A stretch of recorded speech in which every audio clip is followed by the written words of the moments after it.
You get your hand up, and that's just for your chance. I just want to compare, I've been in Amsterdam twice, and I think the way they use it is very legalized, and they do it responsibly, and they are very protected. If we use that the same way they do it, I don't think there's going to be an issue. But if you want to get high and have fun, it's different than getting high and have fun. It really is someone else's life. But the thing about that is our government has too much pride. We're the #1 country in the world. We're not. Our government likes to think we're the best. We know the best. Why would we go and mimic another government's policy? But chance has been that. Okay, three things are going to be very popular. I'd like to refer to like weeding out social Darwinism and all that.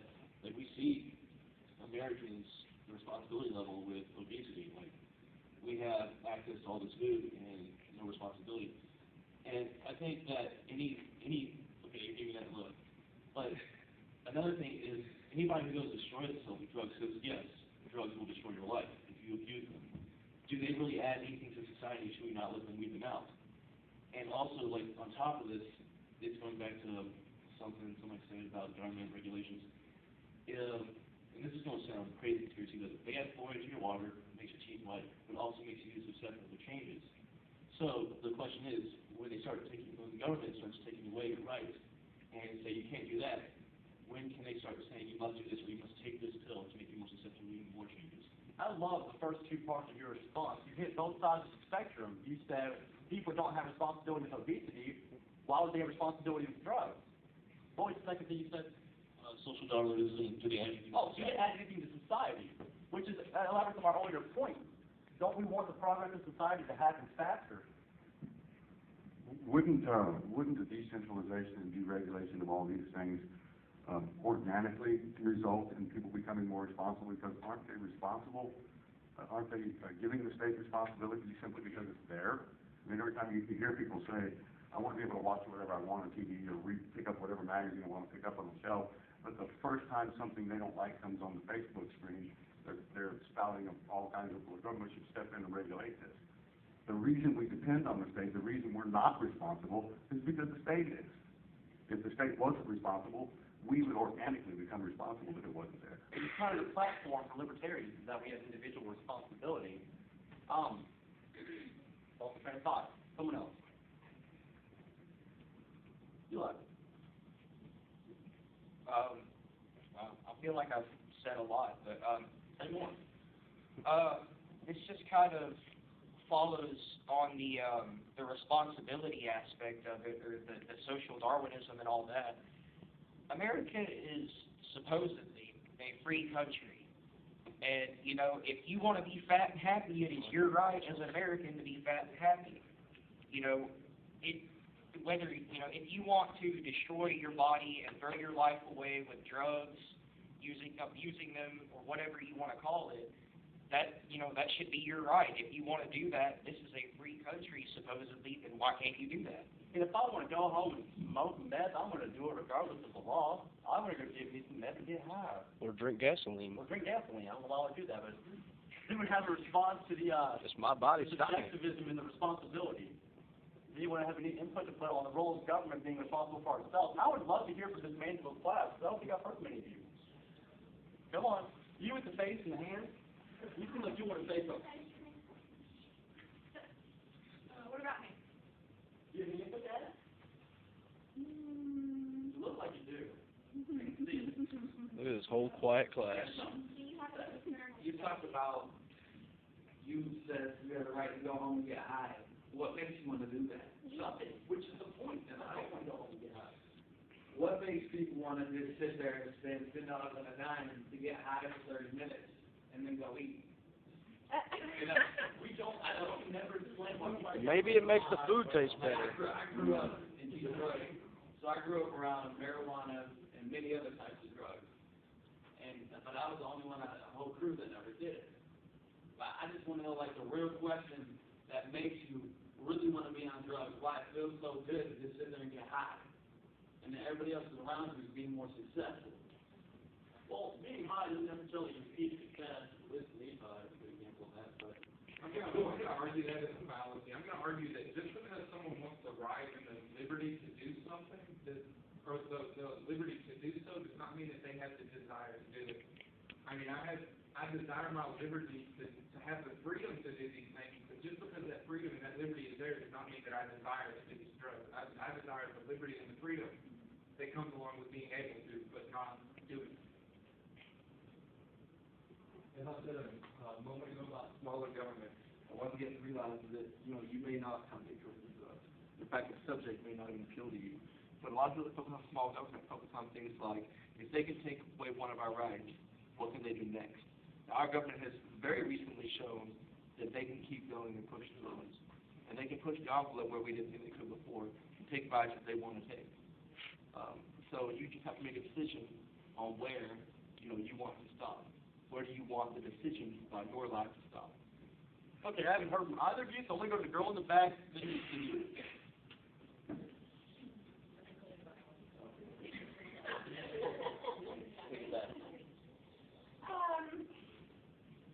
I think that the reason that they're illegalizing or whatever these drug things is not just because they don't want people to not do it. I think they're doing it for the safety of the United States. That's like, hey, you can't murder this people. They're not doing it because they don't want murder there. They don't want murder. But they're doing it because they want the United States to be safe. I mean, just because you're doing drugs, you're doing a little bit of drugs. I'm sorry. Oh, I'm good. I'm really loud.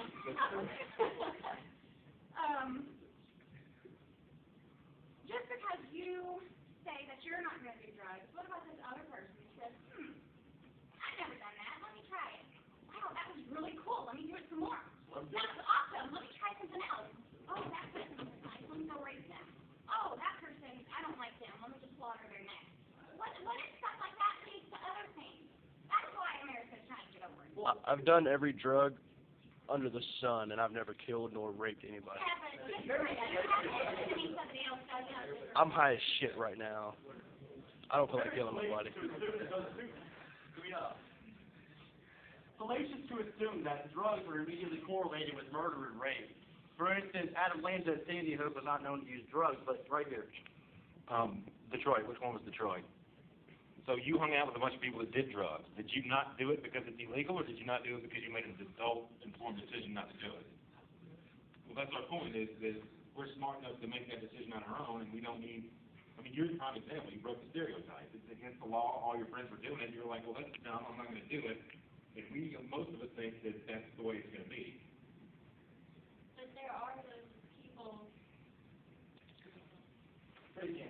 You got a microphone. Go ahead. There are those people out there who don't have, where they've grown up to have strong ways. They don't have the strength to say, oh, I'm going to do this, or I'm not going to do that just because you're doing it. Some people just fall under pressure. But if peer pressure is solved by the law, would that not be horrible? Because we have 7 people. I'll let you. Give this man a mic, please. Going back to what you said, man, about safety, if the government was really that concerned about safety, it would criminalize cars, it would criminalize bicycles, it would criminalize electricity. It would go out of their way to exterminate mosquitoes, and the purpose,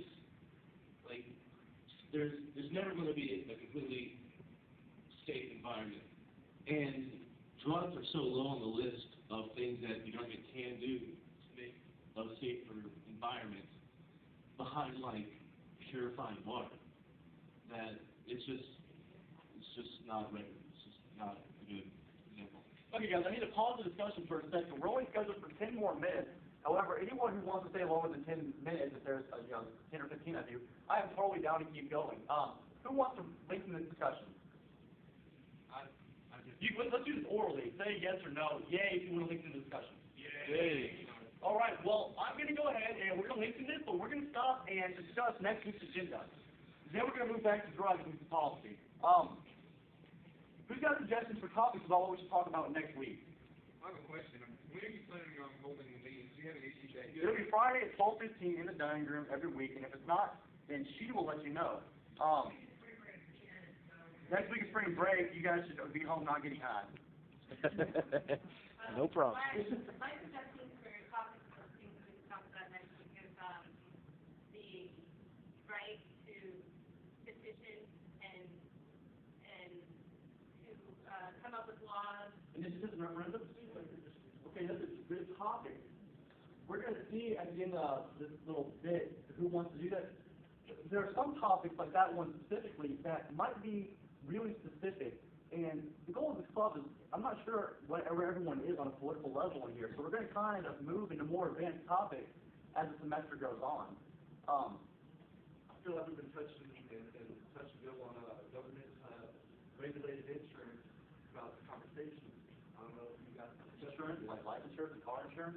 yes, any kind of insurance, all insurance started at the end of I'm going to say that that's a really very specific. If you want to do that for presentation in the upcoming weeks, I highly encourage it. I want to do abortion. Let's see what else. I'm going to do government non-interference in marriage. Okay, abortion, marriage. I got one. Raviola soursop. It's a cure for cancer. It's a plant. Well, I mean, that's what we're all talking about. Let's be talking about abortion, talking about legalization. We're talking about, we're talking about government involvement in social issues. Since government's involved in every issue we're talking about, we're talking about politics. On each specific subject, government involvement will be mentioned in every argument. Since we start opening the floor for government involvement, we're going to be here for like 6 hours, and I don't think we do. So, anything else? I'm really liking abortion and marriage. I'm liking that stuff. What? I just like to throw out that we're kind of nobody that was against the legalization or decriminalization really spoke out. They tried. The kind lady in the back actually spoke out against it. We would love to hear more about that. So how we do that discussion. So the first topic is seeming like marriage and abortion. Does everyone want to do that the next time we meet, which will be the Friday after next? Yay. Marriage and abortion. Yay.